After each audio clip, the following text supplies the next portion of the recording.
السلام علیکم. کیسے ہیں آپ سب لوگ؟ Welcome to our channel Novelistan. آج آپ کے لیے لے کر آئے ہیں لب دم توبہ ناول کی ایپیسوڈ نمبر 2. اور امید کرتی ہوں کہ یہ بھی آپ کو پسند آئے گی اور آپ اس پر بہت اچھا ریسپانس دیں گے. چلتے ہیں ناول کی طرف. بسم اللہ الرحمن الرحیم. برمنگھم. ہر طرف مکمل سکوت اور ہو کا عالم تھا. خوف وہاں موجود ہر ذی نفس پہ یوں اپنے پر پھیلائے ہوئے تھا کہ ہر کوئی خاموشی سے سرکم کیے محو انتظار تھا. وہاں موجود ہر شخص کو اپنی ہڈیوں میں موت کی سردی سرایت کرتی محسوس ہو رہی تھی. ہر انسان اپنی چاپ سے بھی گھبرا رہا تھا. ایک وحشت انگیز ماحول کا راج تھا جس نے ہر ایک کو اپنے وش میں کر رکھا تھا. جبکہ جہانگیر علی خان ہر چہرے کا گہری نظروں سے جائزہ لے رہا تھا. اس کی آنکھوں میں بلا کے ساتھ مہری تھی. اس کی آنکھوں کی تپش مقابل کا حوصلہ پست کرنے کے لیے کافی تھی. سب کے چہروں پر اضطراب کی کیفیت واضح نظر آ رہی تھی. ان کا یہ خفیہ ٹھکانہ ایک سنسان اور غیر آباد جگہ پر تھا. زبوں حالی کی شکار عمارت ان کا مسکن تھی. وہ عمارت بس باہر سے ہی خستہ حال نظر آتی تھی جبکہ اس کے اندر دنیا جہاں کی ہر سہولت میسر تھی جہاں تک صرف جہانگیر علی خان کے خاص بندوں کی رسائی ممکن تھی. یہ عمارت ایک تہ خانے کی صورت بنائی گئی تھی جس میں کئی خفیہ کیمرے لگے ہوئے تھے جن کو صرف مخصوص افراد ہی جہانگیر کی اجازت سے دیکھ سکتے تھے. پوری عمارت اور مرکزی بڑے قد آدم دروازے پر CCTV کیمرے نصب تھے جس کی مدد سے جہانگیر ہر ایک کی نقل و حرکت سے آگاہ رہتا تھا. مرکزی بڑے دروازہ ریموٹ کی مدد سے ہی کھلتا اور بند ہوتا تھا. دروازے کے اندر داخل ہوتے ساتھ ہی ایک کمرہ تھا جس میں اس وقت اندھیرے کا راج تھا. یہ کمرہ اس وقت استعمال ہوتا تھا جب کسی کو پوچھ گچھ کے لیے اٹھا کر لایا جاتا تھا. پولیس کے چھاپے اور اس کے بندوں کی موت کے بعد جہانگیر علی نے ان سب کو وہاں بلایا تھا کیونکہ جہانگیر علی خان کو یقین تھا کہ ان لوگوں میں سے ہی کوئی ایسا شخص تھا جس نے پولیس کے لیے سہولت کار بن کر جہانگیر کے منصوبے کو نقصان پہنچایا تھا اور ان کے ٹھکانے سے متعلق پولیس کو خفیہ معلومات دی تھی. وہاں موجود ہر ایک شخص اس انتظار میں تھا کہ کب جہانگیر علی خان کی آواز ان کی سماعتوں سے ٹکرائے گی اور کئی رازوں سے پردہ اٹھے گا. اس بھید سے بھری خاموشی میں بھی ایک الجھن اور بے چینی تھی.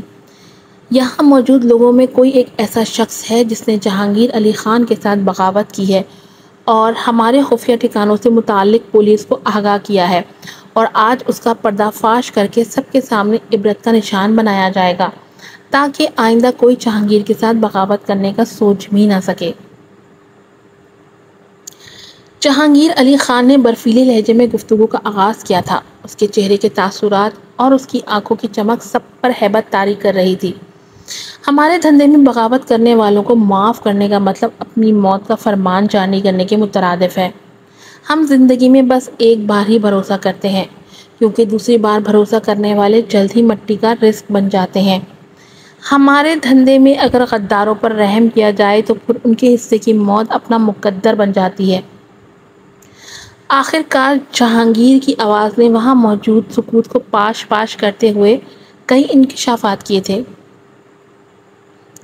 کئی معتجب نظریں اٹھنے کے بعد فوری چھپ گئی تھیں. اس لیے سب لوگ کان کھول کر سن لیں.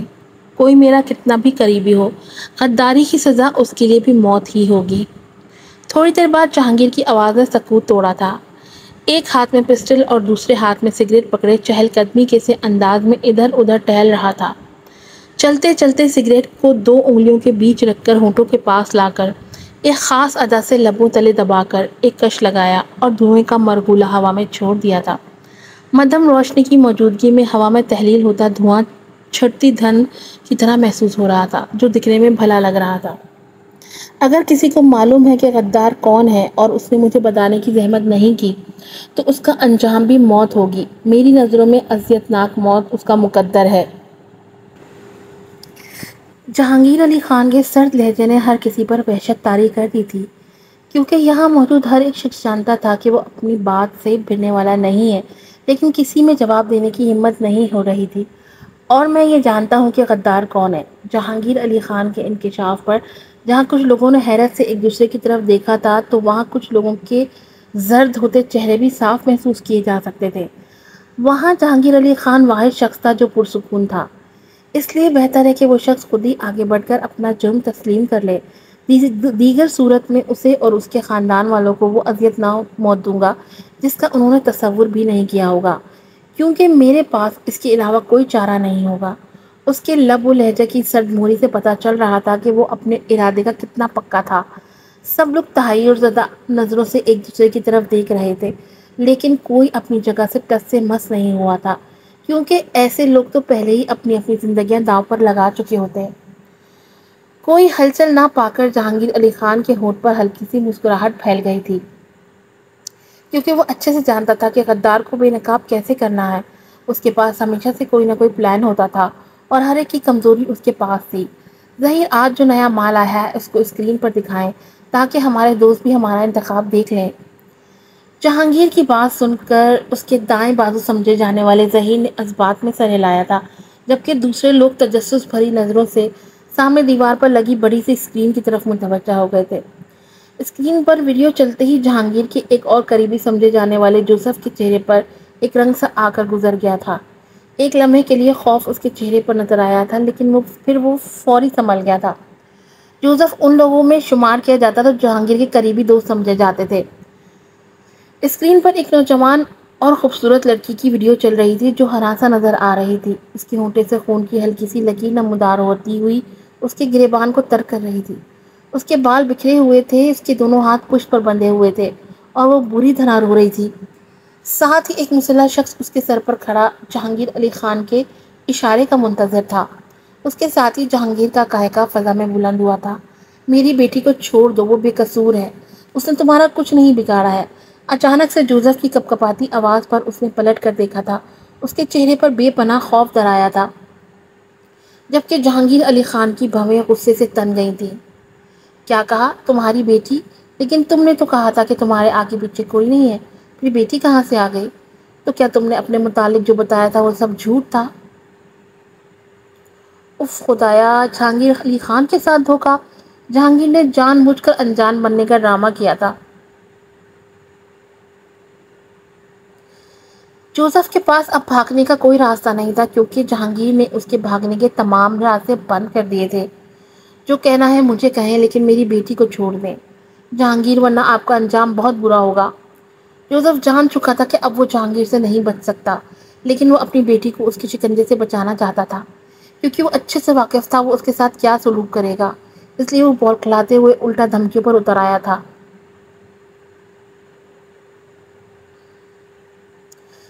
تم جانتے ہو جہانگیر علی خان سے دھوکے کا انجام موت ہے، کیا تمہیں موت سے ڈر نہیں لگتا؟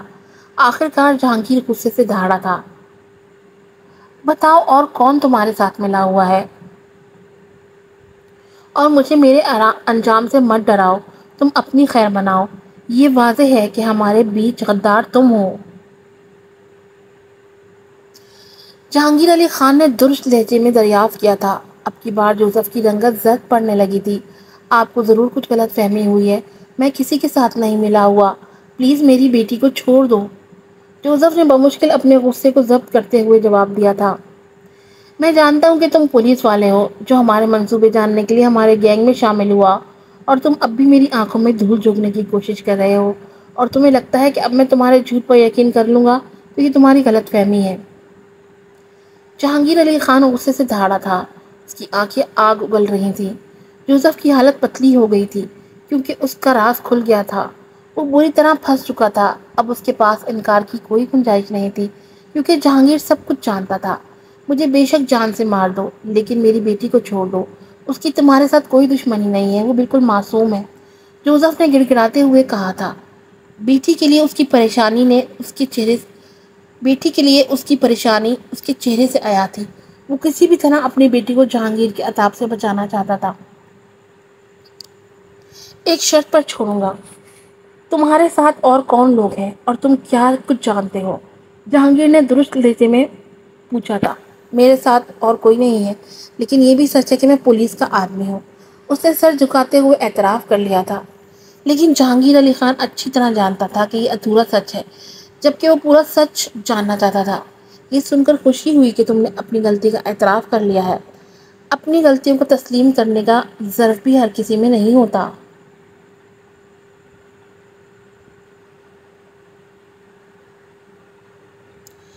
جہانگیر نے پرسکون لہجے میں جواب دیا تھا۔ اس کے چہرے سے اندازہ لگانا مشکل تھا کہ وہ اس وقت غصے کی کیفیت میں ہے یا پرسکون ہے۔ لیکن مجھے افسوس ہے کہ تم غلطی کا ازالہ کرنے کے لیے زندہ نہیں رہو گے، کیونکہ تم اب بھی میرے ساتھ کھیل کھیل رہے ہو۔ اس کے شفاف لہجے نے مقابل پر کپکپی طاری کر دی تھی اور وہ لرزتے ہوئے وجود کے ساتھ زندگی کی بھیک مانگنے لگا تھا۔ اس کے ہاتھ اور پاؤں کی انگلیاں کاٹ کر اس کی لاش جنگل میں کسی درخت کے ساتھ لٹکا دو، تاکہ لوگوں کو جہانگیر علی خان سے غداری کرنے کا انجام معلوم ہو۔ لیکن ایک بات یاد رکھنا، اس کو تب تک موت نہیں آنی چاہیے جب تک یہ سب کچھ بتا نہیں دیتا۔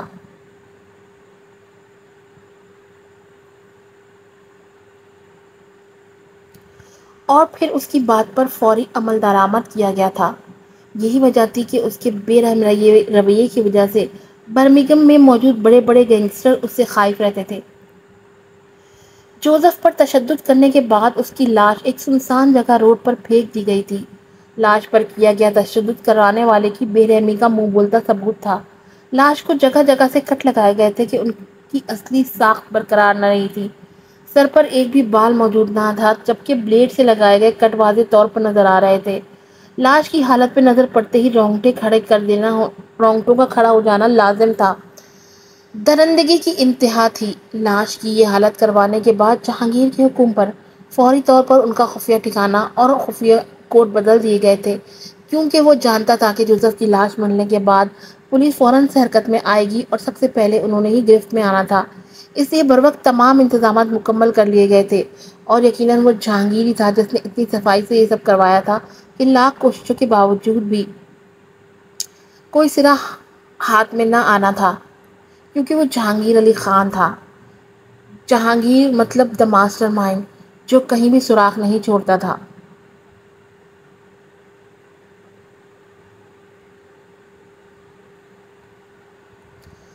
سورج اس وقت سرخ چوڑا پہنے کسی الڑ دو سکھیا کی مانند بڑی بڑی بلند و بالا عمارتوں کے پیچھے لہراتی ہوئی چال چل رہا تھا۔ آگ کے اس گولے میں اس وقت نہ گرمی کی شدت تھی، نہ اس کی شعاؤں میں حدت۔ فضا میں شفق کی لالی چھا رہی تھی۔ آفتاب خود سے وابستہ دلکشی کائنات کی دوسری مخلوق کو بانٹتا ہوا جا رہا تھا۔ کام سے تھکے ہارے لوگ، گھروں میں سکون پانے کی متمنی چرند پرند، سبھی کے قدم اپنے ٹھکانوں کی طرف اٹھنے لگے تھے۔ سب انسپکٹر رفت اور لیڈی کانسٹیبل سحر بھی اپنی ڈیوٹی ختم کر کے گھروں کو لوٹ رہی تھیں۔ مس رفت اور سحر رفت کی ہی گاڑی پر ڈیوٹی پر آتی جاتی تھی۔ دونوں ایک ہی محلے میں رہائش پذیر تھی اور ان کے گھر بھی پاس ہی تھے، اور اس وقت ان کی گاڑی کا رخ گھر کی طرف تھا جس کو مس رفت ڈرائیو کر رہی تھی۔ ویسے نئے ایس پی صاحب تو بڑے ہینڈسم، باروک اور نفیس ہیں، مجھے تو بڑے کیوٹ لگے ہیں۔ آپ نے ان کی آنکھیں دیکھی کتنی دلکش ہیں، ان میں ڈوب مرنے کو دل کر رہا تھا۔ مجھے تو ان کی ڈانٹ پر بھی بے اختیار پیار آ رہا تھا۔ سحر نے رفت کو ہلکے سے تبسم کے ساتھ آنکھ مارتے ہوئے کہا تھا، اور ساتھ ہی ایک جھرجھری لی تھی، جبکہ رفت نے اسے کھا جانے والی نظروں سے گھورا تھا۔ ہینڈسم کا اچار ڈالنا ہے، ایک نمبر کا کھڑوس ہے۔ مجھے بول رہے تھے کہ آپ یہاں ڈیوٹی کرنے آتی ہیں یا سیر و تفریح کرنے؟ اب بندہ ایسے ہی منہ اٹھا کر آفس تھوڑی آتا ہے، کچھ تو تیاری کرنی پڑتی ہے۔ پتہ نہیں خود کو کیا سمجھتا ہے، اتنا بھی ہینڈسم نہیں ہے جتنے نخرے دکھا رہا تھا۔ رفت نے منہ بسور کر ٹکا سا جواب دیا۔ اس کے لہجے کی تلخی نے مس سحر کو قہقہ لگانے پر مجبور کر دیا تھا۔ پہلی بار ایسا ہوا تھا کہ مس رفت کو کسی کے سامنے بھیگی بلی بنے دیکھا تھا، ورنہ مصطفیٰ کو تو وہ کسی خاطر میں نہیں لاتی تھی۔ وہ پہلے ہی دن اسے ڈانٹ کھانے پر خفا لگ رہی تھی۔ ہائے، کہیں ہمارے نئے ایس پی صاحب کی نظریں تو نہیں لگ گئی ہماری سب انسپکٹر صاحبہ پر؟ لگتا ہے ایس پی صاحب کے دل میں کوئی گھنٹی بجی ہے، آپ کا بناؤ سے گھر دیکھ کر تبھی ایسا ہو بول رہے تھے۔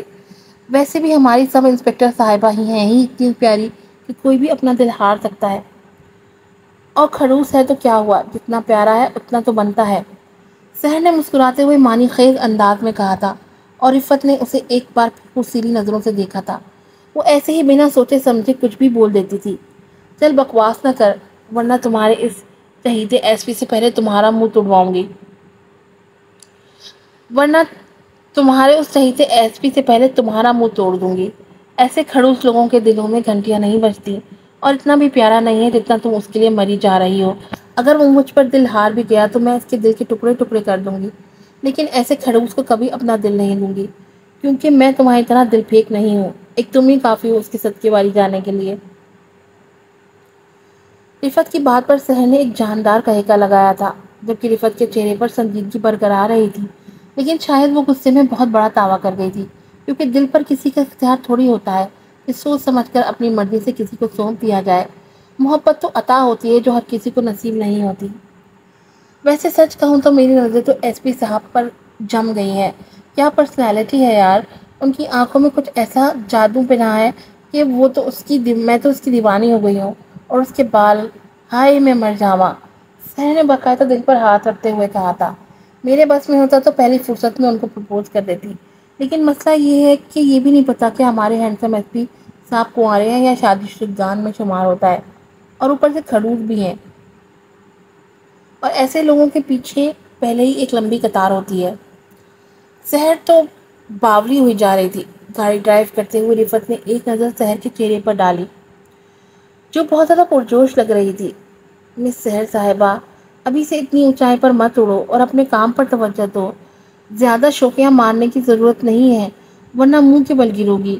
وہ ایس پی شاہزین ہے، کانسٹیبل شاہزین نہیں۔ رفت کو نہ جانے کیوں اس کا ایس پی شاہزین کے لیے پرجوش ہونا ایک آنکھ نہ بھایا تھا، جبکہ سحر نے اس کی بات پر ایک جاندار کہکا لگایا تھا۔ مس رفت، آپ بھی اس ایس پی کی طرح کم خڑوس نہیں، کچھ دیر کے لیے بھی خوش نہیں ہونے دیتی۔ میں تو کہتی ہوں آپ دونوں کی جوڑی بڑی کمال کی رہے گی، اور وہ ایس پی ہے تو کیا ہوا، اس کا مطلب یہ تھوڑی ہے کہ ایک ایس پی کا دل کسی لیڈی کانسٹیبل پر نہیں آ سکتا، ابھی تو کسی کتاب میں نہیں لکھا۔ اسی طرح وہ باتیں کرتی ہوئی، ہنستی مسکراتی ہوئی ایک دوسرے کو چھیڑتی اپنے گھر کی جانب رواں دواتی، جبکہ سحر کی بات سن کر مس رفت کے چہرے پر ایک رنگ سا آ کر گزر گیا تھا۔ تب قصور میں اس نے شاہزین کی آنکھیں دیکھی تھی، اور اس کو جب تصور میں اور اس کو مس سحر کی بات سے اتفاق کرنا پڑا تھا کہ اس کی آنکھوں میں کوئی ایسا جادو پنا ہے کہ مقابل اپنے حواسوں میں نہیں رہتا۔ اس کی پوری آنکھیں کسی عقاب کی طرح تھی جو آسمان کی بلندیوں سے زمین کی پستیوں میں اپنے شکار کو دیکھ لیتا ہے، اور ایسا سوچتے ایک لمحے کے لیے اسے بھی یہی محسوس ہوا تھا کہ وہ اپنے حواس کھو دے گی۔ ایک لمحے کے لیے اس کا دھیان ڈرائیونگ سے بھٹکا تھا، لیکن مس سحر نے اس کی کمر پر ایک زوردار ٹھوکا لگایا تھا، تو وہ فوری حقیقت کی دنیا میں واپس آئی تھی، کیونکہ ٹریفک کے ہجوم میں اس کی گاڑی ٹکرانے سے بال بال بجی تھی۔ وہ دونوں کولیگز ہی نہیں، بہت اچھی دوست بھی تھی، اس لیے ان دونوں کا کوئی بھی راز ایک دوسرے سے پوشیدہ نہیں تھا۔ وہ ایک دوسرے سے اپنے جذبات شیئر کرتی رہتی تھی، لیکن پہلی بار ایسا ہوا تھا کہ وہ سحر سے اپنے جذبوں کو لفظوں کی زبان دینے سے کترا رہی تھی۔ انسپکٹر مصطفیٰ احمد اس وقت بس اسٹینڈ پر کھڑا شدید پریشانی کے عالم میں اطراف میں نظریں دوڑا رہا تھا۔ ٹریفک تیزی سے رواں دواں تھی، اور موسم کے تیور بھی کچھ اچھے نہیں لگ رہے تھے۔ سیاہ بادلوں نے نیلے گگن کو اپنی لپیٹ میں لے لیا تھا۔ وہاں سے گزرتے ہوئے ایس پی شاہزین کی نظر مصطفیٰ پر پڑی تو اس نے گاڑی روک لی تھی۔ خیریت ہے مصطفیٰ، یہاں کیوں کھڑے ہیں؟ اور آپ کی گاڑی کہاں ہے؟ کوئی پریشانی ہے تو بتائیں، ممکن ہے میں آپ کی کچھ مدد کر سکوں۔ شاہزین نے گاڑی کا شیشہ نیچے کرتے ہوئے مصطفیٰ کو مخاطب کرتے ہوئے بلند آواز میں کہا تھا، کیونکہ ٹریفک کے شور کی وجہ سے دھیمے لہجے میں بات کرنا ممکن نہ تھا۔ آفس کی نسبت وہ یہاں خوشگوار اور دوستانہ موڈ میں نظر آ رہا تھا۔ جی سر، خیریت ہے، اور گاڑی ورک شاپ میں ہے اور اس میں کچھ خرابی ہو گئی تھی، اس لیے گھر جانے کے لیے کسی رکشے یا گاڑی کا انتظار کر رہا ہوں۔ مصطفیٰ نے گاڑی کے قریب آتے ہوئے لبوں پر تبسم سجائے تفصیل سے آگاہ کیا تھا۔ چلو آؤ بیٹھو، میں آپ کو گھر چھوڑ دیتا ہوں۔ ایس پی شاہزین نے اسے اندر بیٹھنے کے لیے کہا تھا۔ شکریہ سر، آپ کو زحمت ہوگی، میں ٹیکسی یا رکشے پر چلا جاؤں گا۔